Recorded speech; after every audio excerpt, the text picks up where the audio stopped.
Bismillahirrahmanirrahim. Nous commençons cette réflexion par le nom d'Allah, le tout miséricordieux, le très miséricordieux. Qu'Allah nous guide vers sa lumière et sa sagesse en toutes circonstances. Allah dit dans le noble Coran, dit, ô mes serviteurs qui avez commis des excès à votre propre détriment, ne désespérez pas de la miséricorde d'Allah. Certes, Allah pardonne tous les péchés. Oui, c'est lui le pardonneur, le très miséricordieux. Sourate Az-Zumar, 39-53. Ce verset puissant est une invitation directe à l'espoir, un rappel que, peu importe nos erreurs ou nos épreuves, Allah est là pour nous pardonner, nous guider et nous soutenir. Avant de commencer cette vidéo, n'oubliez pas de liker cette vidéo, car cela nous donne beaucoup de force pour continuer à partager du contenu bénéfique. Et je vous invite à vous abonner à notre chaîne et d'activer la cloche de notification pour rester informé de nos prochaines publications sur la foi islamique. Merci et bonne vidéo. Annonce du sujet. Aujourd'hui, nous allons explorer ensemble pourquoi, en tant que musulmans, nous ne devons jamais perdre espoir. Nous découvrirons les enseignements précieux d'Allah et de son prophète, qui nous rappellent que même dans les situations les plus sombres, Allah est toujours avec nous. Préparez-vous à retrouver force et sérénité, car l'espoir est un trésor qu'Allah place dans le cœur des croyants. Signification de l'espoir en islam. L'espoir, Raja, est l'une des pierres angulaires de la foi en islam. C'est une lumière divine placée dans le cœur des croyants pour les guider à travers les épreuves et les incertitudes. L'espoir ne se limite pas à un sentiment passager, c'est une manifestation de la confiance en Allah et de sa miséricorde infinie. L'espoir dans le Coran, Allah, dans sa sagesse, nous rappelle de nombreuses fois de ne jamais perdre espoir. Et ne désespérez pas de la miséricorde d'Allah. Certes, seuls les gens mécréants désespèrent de la miséricorde d'Allah. Sourate Yusuf 12,87. Ce verset, prononcé par le prophète Jacob, montre que même face à des années de séparation d'avec son fils bien-aimé, il a gardé confiance en la miséricorde divine. Un autre verset puissant dit, ô mes serviteurs qui avez commis des excès à votre propre détriment, ne désespérez pas de la miséricorde d'Allah. Certes, Allah pardonne tous les péchés, sourate Az-Zumar, 39-53. Ce message est une invitation universelle pour tous les croyants. Il n'y a pas de péché trop grand pour la miséricorde d'Allah. L'espoir dans les enseignements prophétiques. Un hadith célèbre illustre magnifiquement la grandeur de la miséricorde divine. Il y avait parmi les Bani Israël un homme qui avait tué 99 personnes. Cherchant à se repentir, il alla voir un moine qui lui dit qu'il n'y avait pas de pardon possible pour lui. Désespéré, il le tua, complétant ainsi 100 meurtres. Finalement, il trouva un savant pieux qui lui dit que le pardon d'Allah était infini s'il changeait sincèrement. En route pour commencer une nouvelle vie, il mourut, et Allah lui pardonna pour son intention sincère. Sahih al-Bukhari, Sahih Muslim. Cette histoire nous enseigne que tant qu'une personne se tourne vers Allah avec sincérité, elle trouvera sa miséricorde et son pardon. Différence entre tawakkul et désespoir. Le tawakkul est la confiance active en Allah. Cela signifie s'efforcer de trouver des solutions tout en plaçant sa foi dans le décret divin.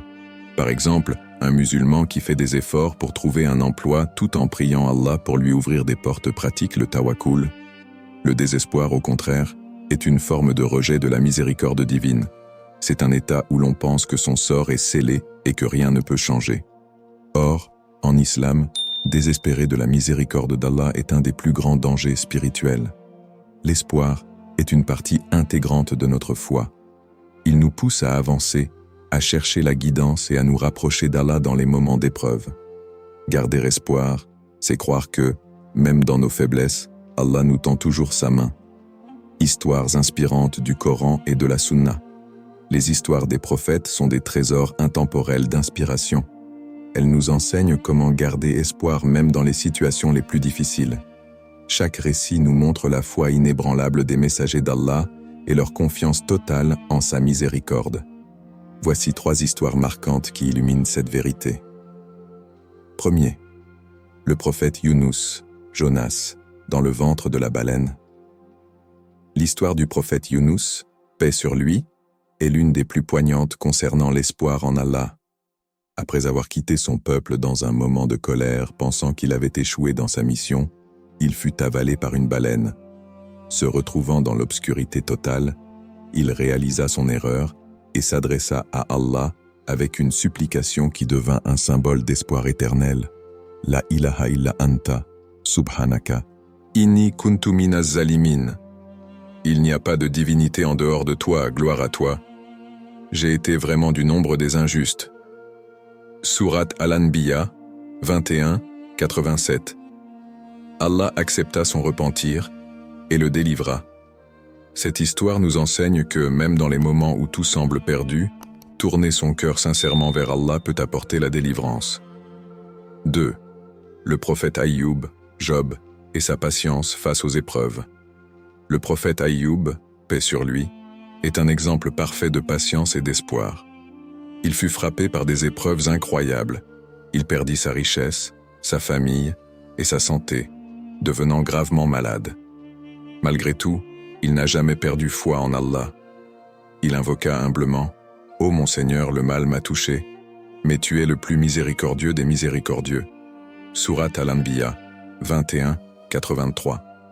Sa foi constante et son espoir en la miséricorde d'Allah lui valurent non seulement une guérison complète, mais aussi des bénédictions encore plus grandes qu'auparavant. Cette histoire nous rappelle qu'Allah ne laisse jamais ses serviteurs sans récompense pour leur patience. 3. La migration du prophète Muhammad et la confiance en Allah dans la caverne.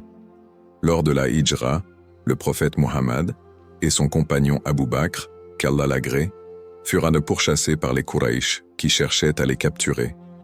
Ils trouvèrent refuge dans une caverne, mais les ennemis s'approchèrent si près que la capture semblait inévitable. Dans ce moment de tension extrême, le prophète resta calme et rassura Abu Bakr en disant « Ne t'afflige pas, car Allah est avec nous. » Sourate At-Tawbah, 9-40. Ceux qui cherchaient à les capturer ne les virent pas, et ils purent continuer leur chemin vers Médine en toute sécurité. Ce récit montre que, même lorsque l'issue semble désespérée, avoir confiance en Allah est la clé de la victoire. Leçon tirée de ces histoires. Le repentir est toujours accepté. Comme pour Younous, paix sur lui, même après une erreur, Allah ouvre la porte de la rédemption. La patience dans l'épreuve. Aïyoub, paix sur lui, nous montre que les bénédictions suivent toujours l'endurance. La confiance en Allah, comme Muhammad, croire en la protection divine, même face à des ennemis imminents, est une source de réconfort et de victoire. Ces récits des prophètes illustrent que, peu importe l'intensité des épreuves, ceux qui gardent espoir en Allah trouvent toujours une issue. Ils nous enseignent que l'espoir est une lumière qui ne s'éteint jamais pour celui qui croit sincèrement. Raison de ne jamais désespérer. Le désespoir est un piège subtil qui s'installe lorsque nous oublions la grandeur de la miséricorde d'Allah et son plan parfait. Cependant, en islam, de nombreuses raisons logiques et spirituelles nous rappellent pourquoi nous ne devons jamais perdre espoir. 1. Allah est Ar-Rahman et Ar-Rahim. L'un des aspects les plus magnifiques de la foi musulmane est la croyance en la miséricorde infinie d'Allah. Dans chaque chapitre du Coran sauf un, Allah commence par ces mots « Au nom d'Allah, le tout miséricordieux, le très miséricordieux ». Ces attributs divins montrent qu'Allah accorde sa miséricorde à tous, croyants et non-croyants, et qu'il est toujours prêt à pardonner et à accueillir ceux qui se tournent vers lui, peu importe leurs péchés. Dans le Coran, Allah dit « Mon châtiment, je l'inflige à qui je veux, et ma miséricorde embrasse toute chose. » Sourate Al-A'raf, 756. Ainsi, se souvenir de ces qualités divines nous empêche de sombrer dans le désespoir. 2. Les épreuves sont une purification des péchés. L'islam enseigne que les épreuves, même les plus difficiles, ne sont pas des punitions, mais des moyens de purification et d'élévation spirituelle. Le prophète Muhammad a dit « Aucune fatigue, maladie, tristesse, douleur ou préjudice n'atteint un musulman, même une épine qui le pique, sans qu'Allah n'en efface ses péchés. » Sahih al-Bukhari, Sahih Muslim. Chaque difficulté que nous traversons nous rapproche d'Allah si nous gardons patience et foi. Ces épreuves effacent nos péchés et nous préparent à une meilleure récompense dans l'au-delà. Troisième, tout fait partie du plan divin, Qadr. Rien n'arrive dans ce monde sans la permission d'Allah. Chaque événement, qu'il semble positif ou négatif à nos yeux, fait partie du Qadr, le destin, qu'Allah a décrété dans sa sagesse infinie. Dans le Coran, Allah dit « Il se peut que vous détestiez une chose alors qu'elle est un bien pour vous, et il se peut que vous aimiez une chose alors qu'elle est un mal pour vous. Allah sait, tandis que vous ne savez pas. » Sourate Al-Baqarah 2:216. Cela signifie que même ce qui semble être une perte ou une douleur peut en réalité être une bénédiction déguisée. Parfois, Allah nous éloigne d'une situation pour nous protéger ou nous guider vers quelque chose de meilleur. Quatrième, Allah répond aux invocations. Allah est proche de ses serviteurs et il nous exhorte à lui demander de l'aide. Il dit dans le Coran « Et quand mes serviteurs t'interrogent sur moi, alors je suis tout proche. Je réponds à l'appel de celui qui m'invoque quand il m'invoque. » Sourate Al-Baqarah 2:286. Cette promesse divine nous assure qu'aucune invocation n'est perdue, même si la réponse prend du temps ou arrive sous une forme différente de ce que nous attendons. Ne jamais désespérer est un principe fondamental en islam. La miséricorde d'Allah est infinie, les épreuves sont des moyens de purification, et chaque événement fait partie d'un plan divin parfait.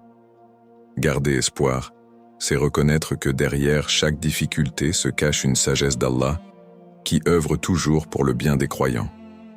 Conséquence du désespoir et bienfait de l'espoir. L'espoir est une force motrice essentielle pour l'être humain. Il éclaire les moments les plus sombres et nous pousse à avancer, tandis que le désespoir, à l'opposé, peut plonger une personne dans une spirale négative. Examinons les impacts du désespoir et les bienfaits de l'espoir sous différents aspects. Première, conséquence du désespoir A. Spirituel, éloignement d'Allah. Le désespoir est considéré comme un grave danger spirituel en islam. Il reflète une méfiance envers la miséricorde et le pouvoir d'Allah. Allah dit dans le Coran « Ne désespérez pas de la miséricorde d'Allah. Certes, seuls les gens mécréants désespèrent de la miséricorde d'Allah. » Sourate Yusuf 12,87. Un cœur désespéré peut entraîner l'abandon de la prière, des invocations et de la recherche du pardon, car la personne pense que ses efforts sont inutiles. B. Psychologique, dépression et actes désespérés. Le désespoir peut provoquer un sentiment d'impuissance et de vide, qui mène à l'angoisse, la dépression, voire au suicide. Ces actes désespérés sont condamnés en islam, car ils témoignent d'une perte totale de confiance en Allah. C. Social, isolement et conflit. Une personne désespérée peut se replier sur elle-même, coupant ses liens avec sa famille et ses amis. Elle peut aussi réagir de manière agressive ou passive face aux défis, ce qui détériore ses relations. Deuxième, bienfait de l'espoir A. Spirituel, rapprochement d'Allah. L'espoir nourrit la foi et la patience, sabr. Il nous pousse à croire qu'Allah entend nos prières et qu'il nous offrira ce qu'il y a de meilleur, que ce soit dans ce monde ou dans l'au-delà. Le prophète Mohammed a dit « Allah est tel que son serviteur pense de lui » Sahih al-Bukhari, Sahih Muslim. Ainsi, espérer en la bonté d'Allah nous aide à persévérer dans l'adoration et les bonnes actions. B. Psychologique, paix intérieure et résilience. L'espoir apaise le cœur et soulage l'anxiété. Une personne qui garde espoir est mieux équipée pour faire face aux épreuves de la vie. Elle sait que chaque difficulté a une fin et qu'Allah ne charge pas une âme au-delà de ce qu'elle peut supporter. Sourate Al-Baqarah 2:286. C. Social. Amélioration des relations humaines. Une personne pleine d'espoir diffuse des énergies positives autour d'elle. Sa patience et sa gratitude, shukr, lui permettent de mieux gérer les conflits et d'être un soutien pour les autres. L'espoir inspire également les proches, renforçant les liens familiaux et sociaux. Le désespoir est un poison qui détruit l'esprit, le cœur et les relations. L'espoir, quant à lui, est une lumière qui guide vers Allah, fortifie l'âme et apporte la sérénité dans la vie. En gardant espoir, nous construisons non seulement une vie meilleure pour nous-mêmes, mais nous devenons également une source de force et d'inspiration pour ceux qui nous entourent. Comment renforcer l'espoir dans sa vie quotidienne? L'espoir n'est pas seulement un sentiment passif, c'est une pratique active qui peut être nourrie et renforcée dans notre vie quotidienne. Voici des conseils pratiques pour cultiver et maintenir cet état d'esprit essentiel. Première, la prière et les invocations. La prière, salat, est le pilier central de la vie d'un musulman. C'est un moment intime où l'on se reconnecte avec Allah. En plus des prières obligatoires, consacrez du temps à des prières surérogatoires, notamment la prière nocturne, tahajjud, où les invocations ont une puissance particulière. Récitez fréquemment des formules comme « Hasbi Allahu la ilaha illa huwa, alayhi tawakkaltu wa huwa rabbul arshil adim » Allah me suffit, il n'y a de divinité que lui.